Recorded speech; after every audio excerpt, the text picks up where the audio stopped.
दोस्तों, नेपाल की सड़कों पर इस वक्त सिर्फ ट्रक नहीं रुके हैं, बल्कि एक पूरा देश धीरे धीरे आर्थिक जाल में फंसता हुआ दिखाई दे रहा है। बॉर्डर पर हजारों कंटेनर खड़े हैं, ड्राइवर दिनों से इंतजार कर रहे हैं, बाजार में बेचैनी बढ़ रही है और दुकानदारों के चेहरों पर डर साफ दिखाई देने लगा है। वजह क्या है? सिर्फ एक नया नियम। लेकिन यह नियम अब नेपाल की अर्थव्यवस्था के लिए सबसे बड़ा सिरदर्द बन चुका है। सोचिए, एक ऐसा फैसला जो रातों रात लागू हुआ और अगले ही दिन भारत से नेपाल जाने वाला व्यापार लगभग ठहर गया। नेपाल सरकार ने अचानक आदेश जारी किया कि भारत से आने वाले हर सामान पर पहले से एमआरपी यानी कीमत लिखी होना जरूरी होगा। अगर कीमत 100 नेपाली रुपए से ज्यादा है तो बिना एमआरपी के सामान नेपाल में एंट्री ही नहीं ले पाएगा। सुनने में यह नियम छोटा लग सकता है, लेकिन इसी फैसले ने बॉर्डर पर ऐसा तूफान खड़ा कर दिया जिसकी किसी ने कल्पना तक नहीं की थी। भारत नेपाल सीमा पर इस वक्त हालात ऐसे हैं जैसे कोई बड़ा संकट आ गया हो। लंबी लंबी ट्रकों की कतारें, कंटेनरों का पहाड़ और हजारों करोड़ का सामान बीच रास्ते में अटक चुका है। विराटनगर जैसे बड़े कस्टम पॉइंट्स पर हालत सबसे ज्यादा खराब बताए जा रहे हैं। कस्टम अधिकारी साफ कह रहे हैं कि जिस सामान पर पहले से एमआरपी लिखा है वही अंदर जाएगा, बाकी परेशान करके अंदर को 12 देखने को मिलता है। सब रुकेगा। And do. अब यहीं से शुरू होता है असली खेल। व्यापारियों का कहना है कि नेपाल सरकार ने ऐसा नियम बना दिया जिसे जमीन पर लागू करना लगभग नामुमकिन है। एक कंटेनर में हजारों अलग अलग प्रोडक्ट होते हैं। हर सामान पर अलग से एमआरपी लगाना आसान नहीं है। अगर मैंने से एमआरपी दिखाता है, अगर बनाने लगाने बॉर्डर पर पैकेट खोले जाएंगे तो सामान टूटेगा, पैकेजिंग खराब होगी और नुकसान कई गुना बढ़ जाएगा। ऊपर से हर दिन डिटेंशन चार्ज बढ़ रहा है, यानी ट्रक जितना ज्यादा रुकेगा नुकसान उतना बड़ा होता जाएगा। लेकिन सबसे बड़ा खतरा अभी सामने आना बाकी है। नेपाल के बाजार धीरे धीरे खाली होने शुरू हो सकते हैं। रोजमर्रा का सामान अगर समय पर नहीं पहुंचा तो दुकानों में कमी शुरू होगी। फिर वही होगा जो हर संकट के बाद होता, महंगाई। खाने पीने का सामान महंगा होगा, जरूरी चीजों की कीमतें बढ़ेंगी और सबसे बड़ा झटका आम जनता को लगेगा। नेपाल सरकार अब सफाई दे रही है कि यह फैसला जनता के हित में लिया गया है। उनका कहना है कि इससे बाजार में पारदर्शिता आएगी, दुकानदार मनमानी कीमत नहीं वसूल पाएंगे और ग्राहकों को सही रेट मिलेगा। लेकिन सवाल यह उठ रहा है कि अगर इरादा सही था तो नियम को अचानक क्यों लागू किया गया? व्यापारियों को तैयारी का समय क्यों नहीं दिया गया?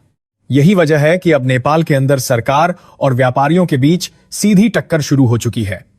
एक तरफ सरकार अपने फैसले को सही बता रही है, दूसरी तरफ व्यापारी इसे आर्थिक हमला कह रहे हैं। हालात इतने बिगड़ गए कि आखिरकार नेपाल सरकार को कुछ राहत देनी पड़ी। पेट्रोलियम उत्पादों, औद्योगिक कच्चे माल और जल्दी खराब होने वाले सामान जैसे फल सब्जियों को छूट दी गई ताकि बाजार पूरी तरह ठप न हो जाए। लेकिन सवाल अभी भी वहीं खड़ा है, क्या इतनी राहत काफी होगी? क्योंकि असली डर अब भविष्य को लेकर है। अगर यही स्थिति कुछ और दिनों तक चली तो नेपाल के बाजार में ऐसी अफरा तफरी मच सकती है जिसका असर सीधे आम लोगों की जिंदगी पर पड़ेगा। दुकानों में सामान कम होगा, कीमतें बढ़ेंगी और लोगों के बीच गुस्सा तेजी से फैल सकता है। कई जानकार तो इसे नेपाल की अर्थव्यवस्था के लिए आने वाले बड़े तूफान की शुरुआती चेतावनी मान रहे हैं। और सबसे दिलचस्प बात यह है कि नेपाल सरकार पिछले 10 साल से इस एमआरपी सिस्टम को लागू करना चाहती थी। साल 2012 में भी इसे लेकर चर्चा हुई थी, लेकिन तब मामला ठंडा पड़ गया। अब अचानक इसे लागू करके सरकार ने ऐसा दांव खेल दिया है जिसने पूरे व्यापार तंत्र को हिलाकर रख दिया। अब सबकी नजर एक ही सवाल पर टिकी है, क्या नेपाल सरकार पीछे हटेगी या फिर यह टकराव इतना बढ़ जाएगा कि नेपाल के बाजार में बड़ा आर्थिक संकट खड़ा हो जाएगा? क्योंकि बॉर्डर पर खड़े वो हजारों ट्रक सिर्फ सामान नहीं लेकर खड़े हैं, उनके साथ नेपाल की अर्थव्यवस्था की सांसें भी अटकी हुई हैं। दोस्तों, ऊपर से देखने पर यह सिर्फ एमआरपी का नियम लगता है, लेकिन अगर इस पूरे खेल को ध्यान से समझा जाए तो कहानी कहीं ज्यादा गहरी दिखाई देती है। नेपाल में जो कुछ हो रहा है वह आने वाले समय में सिर्फ व्यापार नहीं बल्कि पूरे सिस्टम की ताकत को बदल सकता है। सबसे पहले समझिए कि नेपाल की सबसे बड़ी ताकत क्या है। भारत से आने वाली सप्लाई। नेपाल का बाजार काफी हद तक भारतीय सामान पर निर्भर है। अब अगर उसी सप्लाई लाइन पर अचानक ब्रेक लग जाए तो इसका असर सिर्फ दुकानों तक सीमित नहीं रहेगा। धीरे धीरे छोटे व्यापारी टूटने लगेंगे। बड़े कारोबारी किसी तरह नियमों को संभाल लेंगे, लेकिन छोटे दुकानदार और लोकल व्यापारी सबसे ज्यादा दबाव में आएंगे। यानी आने वाले समय में नेपाल के बाजार में बड़े खिलाड़ियों की पकड़ और मजबूत हो सकती है। लेकिन असली खतरा इससे भी बड़ा है। जब किसी देश में अचानक नियम बदलते हैं और व्यापार रुकने लगता है, डिस्कवर ब्लाइंड एंड फाइनली, तब लोग सामान जमा करना शुरू कर देते हैं। यही चीज बाजार को और ज्यादा अस्थिर बना देती है। हो सकता है आने वाले दिनों में नेपाल के लोग जरूरत से ज्यादा सामान खरीदना शुरू कर दें। अगर ऐसा हुआ तो बाजार में नकली कमी पैदा होगी और कीमतें और तेजी से ऊपर जाएंगी, यानी डर खुद एक नया संकट बन जाएगा। अब यहां एक और दिलचस्प बात सामने आती है। नेपाल सरकार कह रही है कि यह नियम पारदर्शिता लाने के लिए है, लेकिन कई व्यापारी इसे कंट्रोल सिस्टम की शुरुआत मान रहे हैं, क्योंकि जब हर सामान पर पहले से तय कीमत होगी तो सरकार के लिए पूरे बाजार को ट्रैक करना आसान हो जाएगा। एमएनएस, इसका मतलब आने वाले समय में नेपाल अपने व्यापार सिस्टम को पूरी तरह डिजिटल और नियंत्रित मॉडल में बदलने की तैयारी भी कर सकता है। लेकिन इस कहानी का सबसे बड़ा ट्विस्ट अभी बाकी है। अगर भारत से आने वाले सामान में लगातार दिक्कत होती रही तो नेपाल मजबूरी में दूसरे देशों की तरफ देखने लगेगा और यहीं से चीन की एंट्री और मजबूत हो सकती है। चीन पहले से नेपाल में अपने व्यापार और इंफ्रास्ट्रक्चर को बढ़ाने में लगा हुआ है।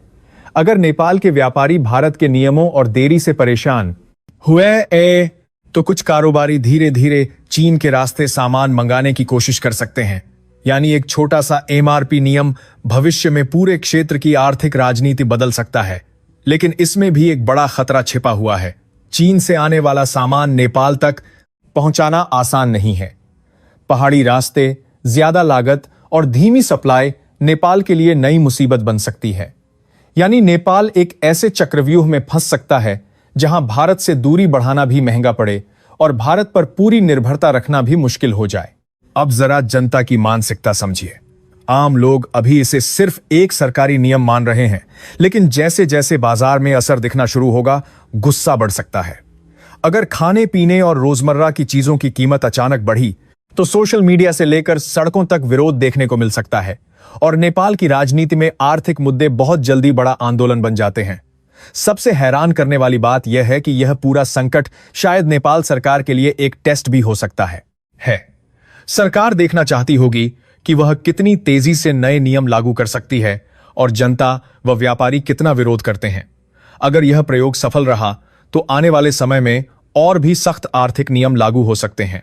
लेकिन अगर यह दांव उल्टा पड़ गया तो नेपाल सरकार को पीछे हटना पड़ सकता है, क्योंकि इतिहास गवाह है कि जब बाजार और जनता दोनों एक साथ नाराज हो जाएं, तब सबसे मजबूत सरकारें भी फैसले बदलने पर मजबूर हो जाती हैं।